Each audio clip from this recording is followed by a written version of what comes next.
Hello and welcome to Songs for the Struggling Artist, the blogcast.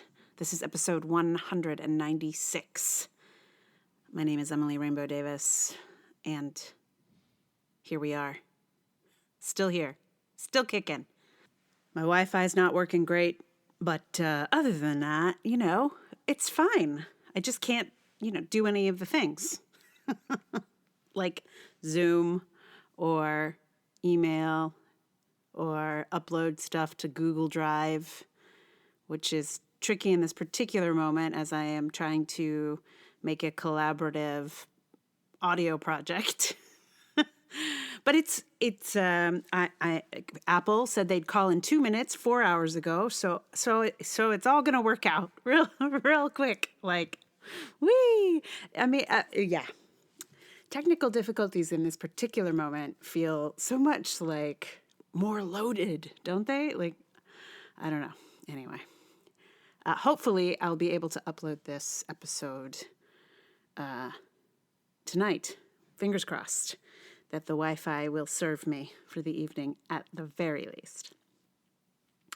So today's episode is sort of back in the timeline. We are ready to go. This one, it's been at least a month because it was well before all of this business began, and was inspired by a podcast that I listened to. Alec Baldwin has a podcast called Here's the Thing, which I rarely listen to. I listened to it a fair amount when it first started, but I these days don't listen much to it. Mostly because I think he's a good interviewer, actually, but oftentimes it's like two privileged people talking about awesome privileged things that they do, so it's not always that interesting to me. But I listened to this particular one because he was interviewing the two women who kicked off the Harvey Weinstein stuff.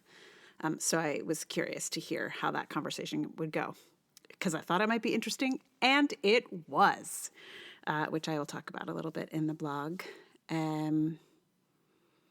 Yes, so I'll play that for you in just a moment. Play it. I'm going to record it. I'm going to record it for you in just a moment. But before I do that, just if you didn't notice, in this feed, there is the first episode of The Dragoning, which is my fiction audio drama podcast that I am currently working on. The first episode is out, and we are working on the second. We have enough funding to do the second, so we're doing that right now. But if you're interested and you haven't listened to it yet, go ahead. It's in this feed, and it's also on Spotify under The Dragoning, or on Anchor. So check that out if you like. So to sort of go back to easier times, this is actually, I'm looking at the date now, from February 26th is when I posted this. And it just was like, it was like a different time in February, wasn't it? So from earlier times about other stuff that isn't the current set of worries. And also I should just mention there's a little bit of a content warning on this thing because I am mentioning Harvey Weinstein and Bill Cosby. It's probably clear that I will be talking a little bit also about sexual assault and rape. So content warning on that. And without further ado, holding contradictory truths is the work. It's not often that I listen to Alec Baldwin's podcast, but something compelled me to listen to his interview with Megan Twohey and Jodi Kantor. I suppose after listening to Ronan Farrow's podcast about breaking his Weinstein story, I was hungry to hear about their experience. I suppose I knew that Alec Baldwin would fumble this particular ball a little. After all, he is a part of this Hollywood world they were talking about, and surely his hands are not entirely clean. I expected it to get uncomfortable at times, but I did not expect him to recognize his own fumbles. It is actually weirdly refreshing to hear a celebrity say that he's fumbled the ball spectacularly, and he did. But his struggle on this topic was actually fascinating. The interview began to get tense when Baldwin brought up his friend, James Toback, about whom there are a great many stories about how he exploited his power as a director. Baldwin was clearly having trouble reconciling his affection for his friend with the myriad of stories about him. Toohey and Cantor were artful in riding that roller coaster with him and in pointing out things Baldwin was skating over or denying. They even pointed out patterns in his speech. Baldwin veered between "he was my friend" to "he is my friend" back to "he was my friend" several times.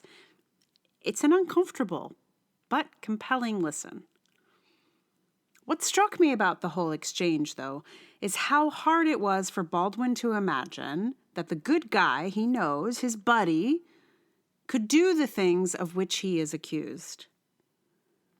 I imagine it would be hard for any of us to reconcile a person who was kind to us but cruel to others. We all only see the person the way they are with us.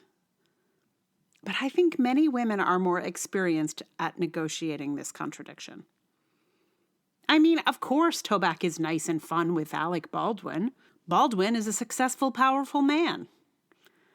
But women who auditioned for Toback experienced a whole other person.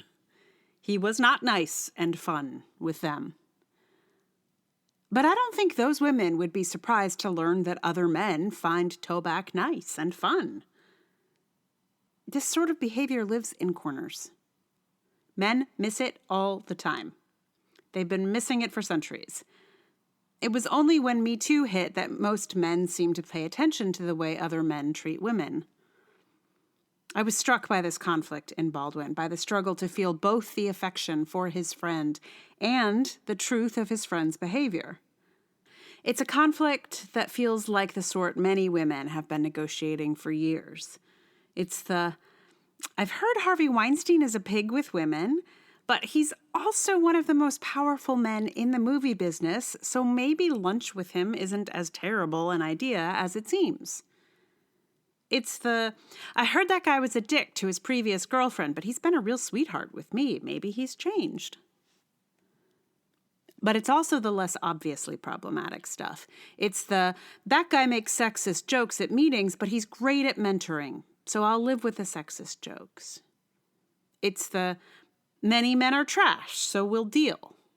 We'll be friends with even the trashy ones. Some will even marry them. Because problematic men are the norm, and reconciling the good with the bad is something women have always done.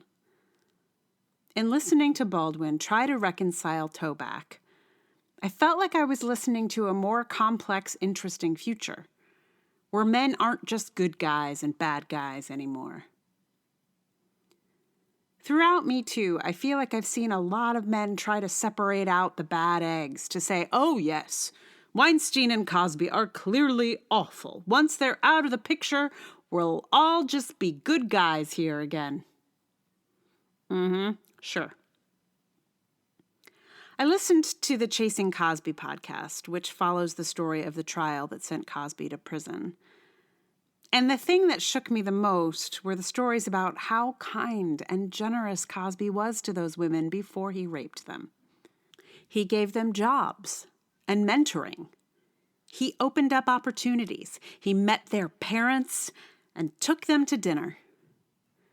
Many of these women, some of whom were girls at the time, considered him a mentor and father figure. Until the moment he drugged them, they too would never have believed such a kind man could do such a thing. Then he did. And the people around him who had never been drugged by him could not imagine the person who could do that. The divide is simply between who got the pills and who didn't. The kid who played Rudy on The Cosby Show felt sure that Cosby was innocent because Cosby was so kind to her. But both things are true. Cosby was kind to Keisha Knight Pulliam and did not rape her. He was also kind to Lily Bernard, who played Mrs. Minifield on The Cosby Show, and he did rape her. Even a rapist can do kindnesses. Understanding that even generous, helpful men might still be rapists is the work. It's not pleasant work, but that's the work. I'm not even sure you can't be friends with someone like Toback. I mean, I wouldn't want to be. But if I were already his friend and then found out about what he did, I hope I'd show up for him to say, wow, man, you really fucked up.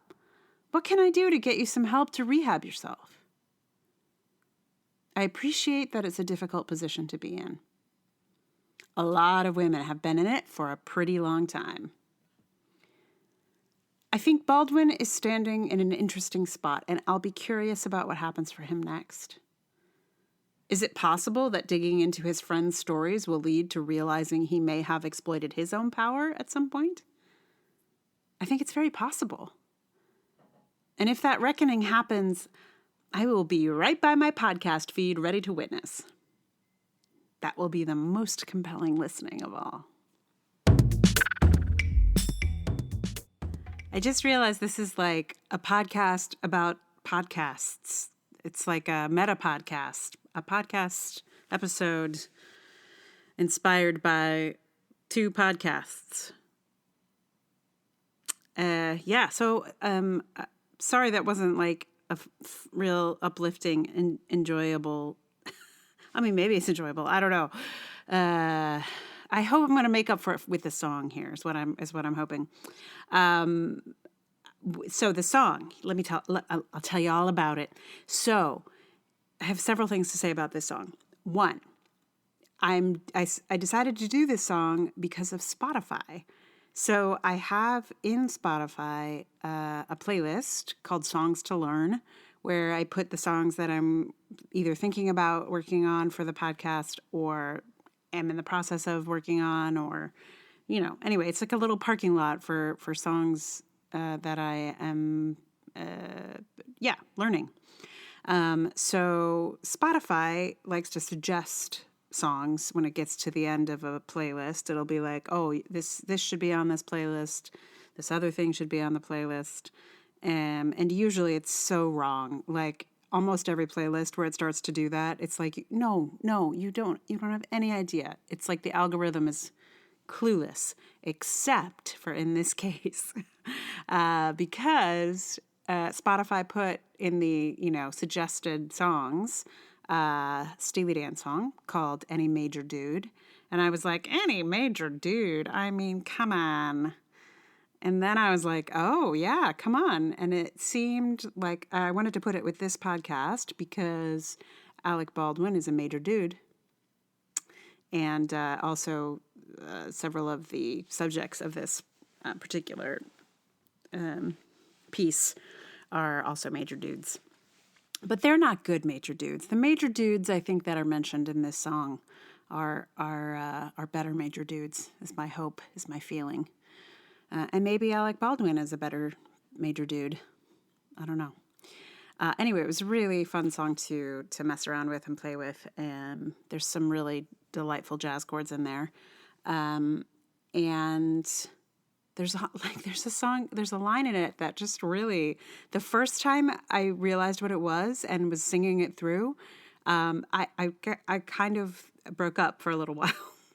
It was, there's the line about the people on the street have all seen better times. And I was like, it just, the truth of that particular line for this moment, really just touched me. Like, everyone is going through some stuff right now. So, so it feels like a comforting song of the moment. If you've made it this far, I feel like you've earned it in this particular podcast.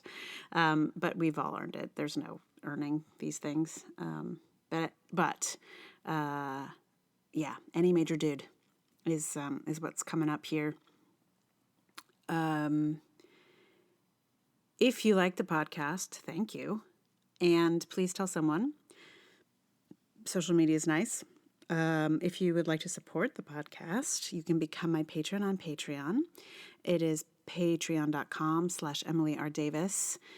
There's also Ko-fi and PayPal, which are always nice addendums. I just got one of those today. It was very nice. Someone liked the blog I wrote about masks. So that was very sweet.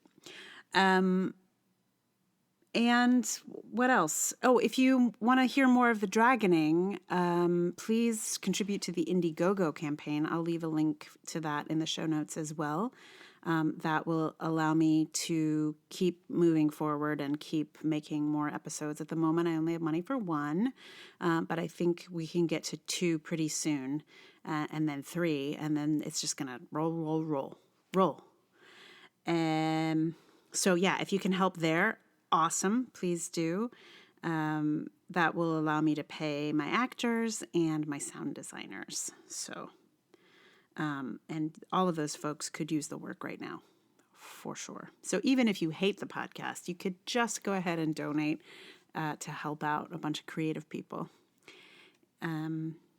So without further ado, I present to you Any Major Dude.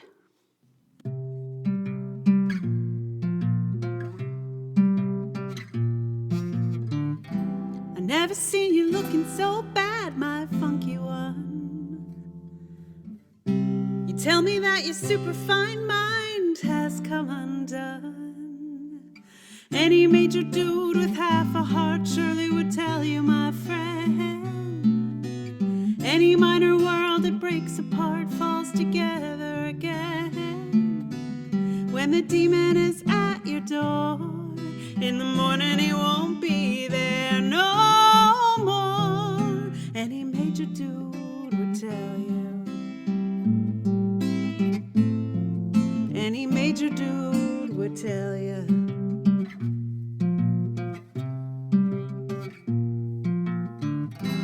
Have you ever seen a squonk's tears? Well, look at mine. The people on the street have all seen better times. Any major dude with half a heart surely would tell you, my friend. Any minor world that breaks apart falls together again. When the demon is at your door, in the morning he won't be there no more. Any major dude would tell you. Any major dude would tell you.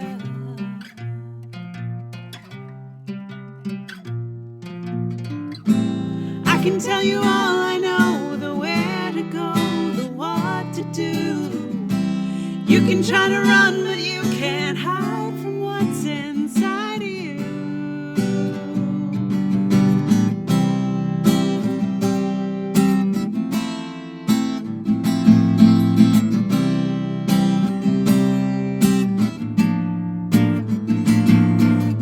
Any major dude with half a heart surely would tell you, my friend. Any minor world that breaks apart falls together again. When the demon is at your door, in the morning he won't be there no more. Any major dude would tell you. Any major dude would tell you. Any major dude would tell you.